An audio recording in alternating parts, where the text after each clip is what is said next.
Nous sommes en ligne à présent avec Olivier Bobineau, qui est sociologue des religions. Bonjour Olivier Bobineau. Fresne.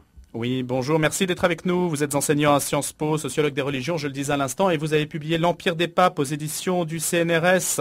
On va essayer d'en savoir davantage sur cette sociologie du pouvoir dans l'Église à l'heure précisément où les cardinaux se choisissent un 266e souverain pontife. Ils élisent un empereur ce matin, Olivier Bobineau, ou cet après-midi plutôt ? Ah oui, ils élisent un empereur, c'est même d'ailleurs le dernier empereur vivant. C'est-à-dire qu'il a affaire à un territoire considérable, à 1,2 milliard de fidèles, d'âmes qu'il a sous sa houlette, et il va falloir qu'il soit leur guide spirituel et temporel. Ça, c'est très important. C'est plus important d'être un guide temporel qu'un guide spirituel ? Alors, est-ce que c'est plus important ? En tous les cas, on peut pas nier qu'aujourd'hui, le choix de Benoît XVI, de la renonciation, c'est parce qu'à un moment donné, il a senti que le gouvernement, il a pressenti, il a vécu aussi dans sa vie intérieure finalement une crise de gouvernance. Je repense à son choix de l'épître aux Colossiens, quand Paul est enfermé à Rome. Il dit que l'essentiel c'est l'illumination, c'est la prière, et Benoît XVI, on l'a bien vu, quand il conclut cette dernière catéchèse en disant je vais me retrouver dans ma vie privée, je vais devenir moine, ça m'a fait penser, vous savez, à ce moine, à ce pape moine Angélique en 1294 quand il s'est retiré du monde pour dire mais ces affaires de gouvernement, être pape, être l'évêque de Rome, c'est trop difficile pour moi. Oui aujourd'hui, le pape c'est aussi un chef d'État, c'est un guide temporel.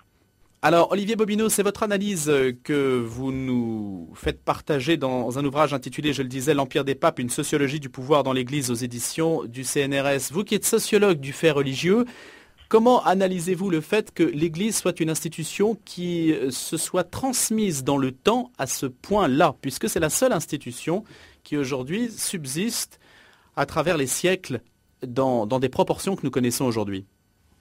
Oui, d'ailleurs, c'était une question qui m'était posée à l'époque par le responsable d'une internationale trotskiste, vous voyez, qui se demandait, c'était quand même pas banal, qui se demandait, mais quelle est la recette du catholicisme pour pouvoir être présent dans tous les pays du monde et depuis 1500 ans. 1500 ans, Louis de Fresne, ce n'est pas rien. L'une des réponses que j'essaie de proposer, c'est qu'elle a toujours su s'adapter. C'est une institution qui a une forte hiérarchie, d'abord, avec son évêque de Rome, qui est le chef, qui est le représentant de Dieu sur terre, le représentant unique de Dieu sur terre, vicaire de Christ et vicaire de Pierre. Et puis ensuite, il y a toute une pyramide qui se décline avec des évêques, et puis des curés, et puis des vicaires, des diacres, et ensuite des laïcs. Et ces pyramides hiérarchiques centralisées d'une main de fer, d'une main de maître, très souvent, à partir notamment du XVIe siècle, reposent sur un autre dispositif qui s'appelle la civilisation paroissiale. C'est-à-dire le fait d'encadrer les gens, d'encadrer les fidèles, quel que soit leur territoire, à partir de sacrements. Il faut bien penser que quand on est catholique, on l'est du ventre de sa mère jusqu'au ventre de la terre. On a affaire à des rites qui encadrent les fidèles dès leur gestation et jusqu'à leur mort. Ce n'est pas rien. Du berceau à la tombe. Du berceau à la tombe, absolument. Est-ce que vous estimez qu'aujourd'hui ce conclave va remettre en cause certaines dispositions grâce auxquelles l'Église justement a pu se perpétuer ? Est-ce que vous estimez que cette adaptation dont vous parlez, elle va aussi avoir lieu après l'élection du successeur de Benoît XVI ? Et sous quelle forme ?